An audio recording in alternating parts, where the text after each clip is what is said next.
Welcome to update master. একটি গুরুত্বপূর্ণ ভিডিওতে সকলকে স্বাগত জানাই।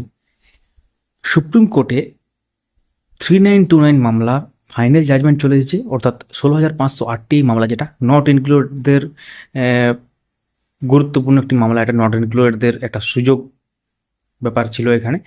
তো এই সংক্রান্ত ব্যাপার নিয়ে যে অর্ডার কপিটা এসেছে সেটা আমরা অলরেডি আমাদের টেলিগ্রাম চ্যানেলে শেয়ার করে দিয়েছি, আপনারা চাইলে সেখান থেকে ডাউনলোড করতে। তো এই অর্ডার কপির বাংলায় ব্যাখ্যা আপনারা পাবেন এবং সহজ সরলভাবে জানতে পারবেন যে এই অর্ডার কপিতে কী আছে এবং কি বলা হয়েছে। তো একটু ধৈর্য ধরে শেষ পর্যন্ত ভিডিওটি দেখবেন, চ্যানেলটিকে সাবস্ক্রাইব করে রাখতে পারেন, তাহলে নেক্সট আপডেটগুলো পেতে কোনো অসুবিধা হবে না, এবং পাশের বেল আইকন প্রেস করে অল করে দেবেন, তাহলে সুবিধা হবে। এবং তার সাথে যারা ফেসবুক থেকে দেখছেন অবশ্যই আমাদের এই পেজটিকে ফলো করে রাখতে পারেন, এবং সোশ্যাল মিডিয়ার সমস্ত রকম লিঙ্ক, হোয়াটসঅ্যাপ, তার সাথে টেলিগ্রাম, ফেসবুক সব ডেসক্রিপশনে দেওয়া আছে, একবার জয়েন করতে পারেন। শুরু করা যাক। তো আমরা পিডিএফটি ওপেন করে নিয়েছি।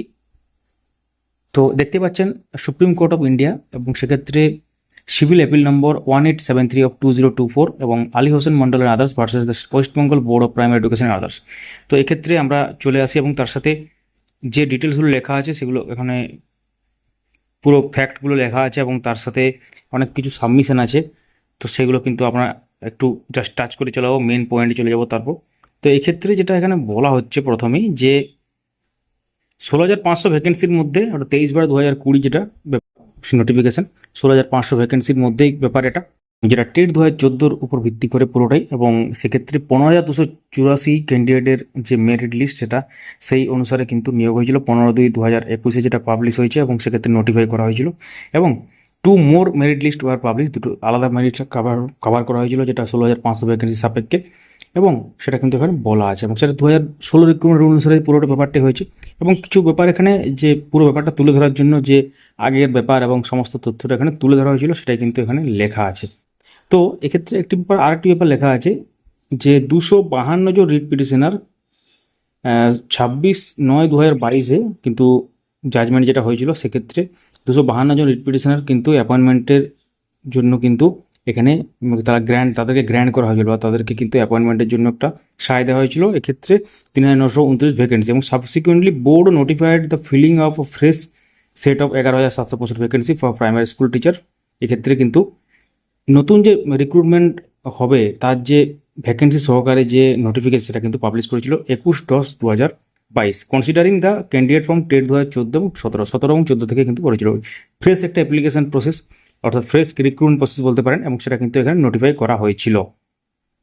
তারপর কী হয়েছিল, বোর্ড কিন্তু একটা অ্যাপিল করেছিল, যেটা ম্যাট নম্বর এখানে দেওয়া আছে, চ্যালেঞ্জিং দ্য সিঙ্গেল জাজেস অর্ডার, যেটা 26/9/2022 যেটা জাজমেন্ট হয়েছিল, অর্থাৎ এই যে 252 জন রিট পিটিশনারকে চাকরি দেওয়ার ব্যাপার, একটা অ্যাপয়েন্টমেন্ট 16,500 রিক্রুটমেন্ট আন্ডারে, যেটা 3,929। তো সেক্ষেত্রে কিন্তু এখানে বোর্ড কিন্তু একটা অ্যাপিল করেছিল, ম্যাট সেখানে নম্বর দেওয়া আছে, ক্যান দে ফাইল করা আছে, চ্যালেঞ্জিং দ্য সিঙ্গেল জাজেস অর্ডার, অর্থাৎ যে অর্ডারটা হয়েছিল 252 জন চাকরির ক্ষেত্রে। তো the division bench directed that the balance 3,929 vacancies of primary school teachers be treated exclusively as a part of the 16,500 vacancies pertaining to TET 2014 candidate hold. তো 2014 ক্যান্ডিডেটের জন্য, যেহেতু 2014 ক্যান্ডিডেটরাই শুধুমাত্র অ্যাপ্লাই করেছিলেন 16,500, তো 16,500 এটা একটা পার্ট বা এটা অংশ 3,929টা, এবং সেটা কিন্তু এখানে বলা হচ্ছে। এবং সেক্ষেত্রে যে নোটিফিকেশান, যেটা 16,500 নোটিফিকেশান 23/12/2020, সেটাও কিন্তু এখানে উল্লেখ করা আছে।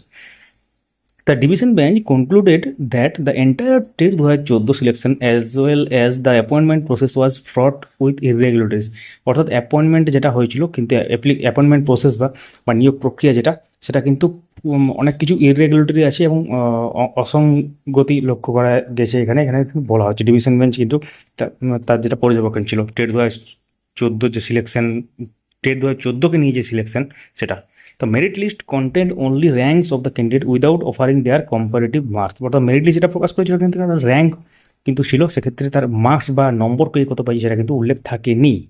তো সেক্ষেত্রে এইসব ব্যাপার হয়েছিল, এবং তারপর কিন্তু মার্কস যেহেতু ডিসক্লোজ করা হয়নি প্রাথমিকভাবে, এবং সেক্ষেত্রে আনসাকসেসফুল ক্যান্ডিডেট, এবং they are not given only online intimation, অর্থাৎ that they are not include in the present merit list. অর্থাৎ নট ইনক্লুডেড, আপনারা জানেন যে যখন রেজাল্ট বেরিয়েছিল ফেব্রুয়ারিতে, তখন কিন্তু পুরো ব্যাপারটা এইভাবে ছিল যে you are not included in the present merit list, এরভাবে ছিল।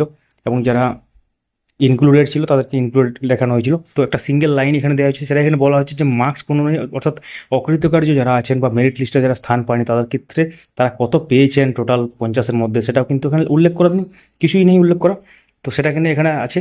এবং with this understanding the division bench directed that the TET 2014 eligibility list be treated as the merit list to the determine inter se position of the TET 2014 candidate. এক্ষেত্রে division বেঞ্চের পর্যবেক্ষণ এটা ছিল। এবং তারপর আমরা একটু দেখে নিই, including those 252 applicants who had field writ petitions before the high court. তো এক্ষেত্রে 252 অ্যাপ্লিকেন্টের ব্যাপারে এখানে বলা আছে, এবং সেক্ষেত্রে 3929 যে সিট সেটা বাকি আছে টেট 2014 বা 16,500 ভ্যাকেন্সির মধ্যে, অর্থাৎ 16,500 কমপ্লিট হয়নি। এবং তারপর একটু সাবমিশন আছে জয়দীপ গুপ্তা এবং Meenakshi Arora, learned senior counsel rooted in the provisions of the recruitment rule 2016, they would refer to the procedure of selection specified in rule 8 of the recruitment rule 2016 to contend that the merit list is based on the evaluation conducted on various parameter কি কি আপনারা জানেন যে পুরো একদম যে recruitment রুলে আছে, এবং সেক্ষেত্রে ভেরিয়াস প্যারামিটার বলতে মাধ্যমিক, এইচএস এবং তার সাথে এক্সট্রা কারিকুলার অ্যাক্টিভিটিস যদি কারো থাকে, এবং ট্রেনিংয়ের মার্কস, টেটের মার্কস, পুরো সব কিছুতে মিলিয়ে 50 নম্বর একটা মেরিট লিস্ট 50-এর মধ্যে কত পাচ্ছে সেই অনুসারে পুরো কাট অফ হয়, সেটা এখানে মানে উল্লেখ করা আছে এবং সাবমিট করা হয়েছিল। এবং তারপর যেটা মেন ব্যাপার আমরা আসি, একদম চলে যাই, দেখতে পাচ্ছেন যেটা এইমাত্র বললাম আমরা, যে এইভাবে কিন্তু সিলেকশন প্রসিডিওর বা মেরিট লিস্টে এইগুলোকে গুরুত্ব পায়। তারপর অনেক কিছু এখানে বলা আছে যেগুলো আগে ঘটেছিল এবং সাবমিশন হয়েছে। আমরা একটু মূল পয়েন্টে চলে যাই, 29 পয়েন্টে। তো এই সব কিছু ডিসকাশনের পর, in the light of the above discussion the following conclusions are reached. The manner of shortlisting candidates for appointment are as suggested by the division bench in the impugned judgment is inconsistent with the procedure laid down under Rule 8 of the Recruitment Rule 2016 and those cannot be sustained.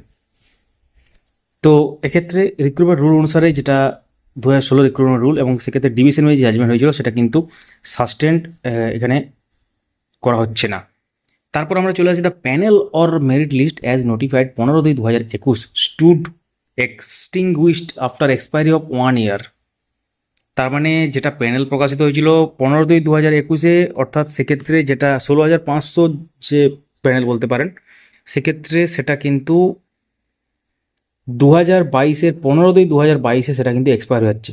অর্থাৎ 1 বছর তার expiry, এক বছর তার validity থাকে, 1 বছর পর expire হয়ে যায়। এখন অ্যাজ বা রুল 12 অফ দ্য রিক্রুটমেন্ট 2016, অর্থাৎ 2016 রিক্রুটমেন্ট রুল 12 অনুসারে কিন্তু কোনো প্যানেল সেটা কিন্তু বৈধতা থাকে 1 বছর, পুরো ব্যাপারটা এখানে যেটা বলা হচ্ছে।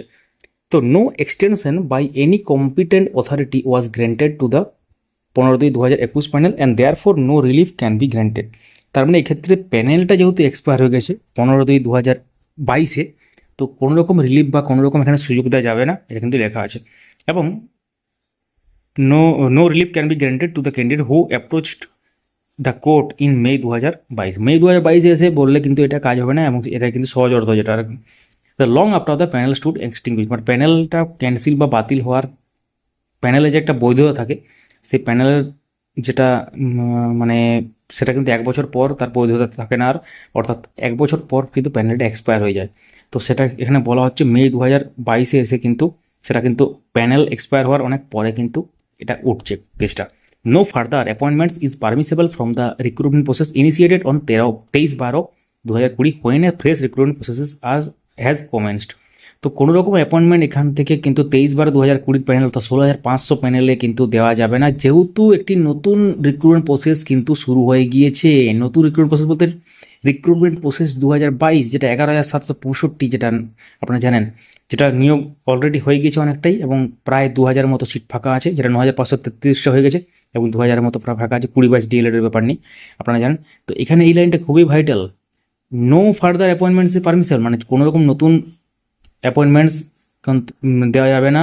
23/12/2020 ব্যাপার যে নোটিশ সেই সংক্রান্ত যে প্যানেল 16,500, যেহেতু নতুন রিক্রুটমেন্ট প্রসেসের একটা ব্যাপার সূচনা হয়ে গেছে বা সেটা কমেন্সড হয়েছে, মানে বোর্ড সেটা দিয়ে দিয়েছে অলরেডি, শুরু করে দিয়েছে, এবং অর্ধেকের উপর হয়ে গেছে। তো এটা একটা বড় ব্যাপার। এখান থেকে কিন্তু প্রশ্ন আসে, তাহলে কি নতুন রিক্রুটমেন্ট প্রসেসের নোটিশ না এলে কি তাহলে হতো? অনেকগুলোই প্রশ্ন আছে এখানে, এবং তার সাথে প্যানেল এক্সপায়ারের ব্যাপারটা তো আছেই।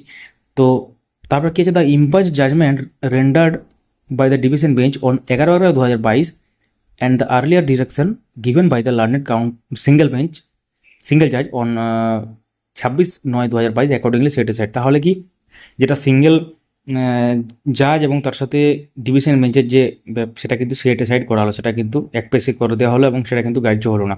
The concern 252 writ petitions and others who are sailing with this group do not have any legitimate claim for the appointment. মানে 252 এবং তার সাথে এই সমস্ত ব্যাপার নিয়ে যারা একই গ্রুপে পড়ছেন তাদের ক্ষেত্রে কিন্তু এই অ্যাপয়েন্টমেন্টের সুযোগ থাকলো না। The appeal stand allowed accordingly. তবে আই এ নাম্বার দেওয়া আছে এবং are allowed to extend the prayers made by the applicants, এবং তারপর যে গুরুত্বপূর্ণ ব্যাপারগুলো লেখা আছে এগুলো দেখতেই পাচ্ছেন স্ক্রিনে। তো মোরাল অফ দ্য স্টোরি তাহলে কী এলো, যে প্যানেলটি এক্সপায়ার হয়ে গিয়েছে, অর্থাৎ আপনারা জানেন 2021-এর প্যানেল ফেব্রুয়ারিতে, সেটা 2022-এর ফেব্রুয়ারিতে নির্দিষ্ট ডেটে জাস্ট এক্সপায়ার হয়ে গেছে, এটা বলা হচ্ছে। এবং নতুন যেহেতু রিক্রুটমেন্ট প্রসেস শুরু হয়ে গিয়েছে, সেই জন্য পুরনো রিক্রুটমেন্ট যে বা পুরনো প্যানেল থেকে কিন্তু কোনো নিয়োগ দেওয়া যাবে না। এটাই কিন্তু দুটো ভাইটাল ব্যাপার এখানে খুঁজে পাওয়া গেল। এখন ব্যাপার হচ্ছে, নট ইনক্লুডেড ক্যান্ডিডেটরা তারা অবশ্যই রিভিউ পিটিশন হয়তো দাখিল করা যেতে পারে, নির্দিষ্ট প্রসিডিওর বা ডকুমেন্ট সহকারে যদি তারা পেশ করতে পারেন। যেহেতু আপনারা জানেন যে 738 নিয়োগ হয়েছে, 478 নিয়োগ হয়েছে, যদিও 738 এবং 478 মেন যে প্যানেল সেটারই অঙ্গ, এবং সেটা কিন্তু মেন প্যানেলের যে বৈধতা সেটার সঙ্গে ওটা থাকার কথা। এখন দেখার বিষয়, যদি আলাদাভাবে ট্রিট করা হয় তাহলে কিন্তু 738 বা 478 সেই প্যানেলে যেদিন বেরিয়েছিল বা সেই তার প্যানেল থেকে যেদিন নিয়োগ হয়েছিল সেদিন যদি তার ডেটটা ধরা হয় প্যানেল পাবলিকেশনে, তাহলে কিন্তু সেটা হচ্ছে না, এই রুলটা কিন্তু হচ্ছে না। তাহলে কিন্তু সেই এক বছরটা অনেকটা পরে হচ্ছে, যেহেতু প্যানেলও পাবলিশ পরে হয়েছে। তো এটা একটা ব্যাপার। তো এইসব যুক্তিগুলো যদি ঠিকভাবে পেশ করা যায় তাহলে হয়তো কিছু পার্সেন্ট হলেও আশার আলো এখানে থাকতে পারে। তো এখন ঠিকঠাকভাবে সঠিকভাবে পুরো ব্যাপারটাকে হ্যান্ডেল করতে হবে যারা চাইছেন হ্যান্ডেল করতে, এবং সেক্ষেত্রে তাদের ওটাই কিন্তু একটা ছোট্ট আশা থাকতে পারে। তো এখন দেখার বিষয় কী হতে চলেছে, এবং যেটা খবরগুলো আসে আমরা প্রতিনিয়ত আপনাদের সাথে শেয়ার করে থাকি। অবশ্যই সঙ্গে থাকবেন, চ্যানেলটিকে সাবস্ক্রাইব করে পাশের বেল আইকন প্রেস করে অল করে দেবেন। ফেসবুক থেকে যারা দেখছেন অবশ্যই আমাদের এই পেজটিকে ফলো করতে। যদি আপনাদের বুঝতে কোনো অসুবিধা আছে অবশ্যই আমাদের এই কমেন্টে লিখুন, আমরা প্রত্যেকটি প্রশ্নের উত্তর দেবো। এবং ভিডিওটি লাইক করুন, সবার সাথে শেয়ার করুন, বিভিন্ন গ্রুপেও শেয়ার করতে পারেন আপনাদের। Thank you so much for watching.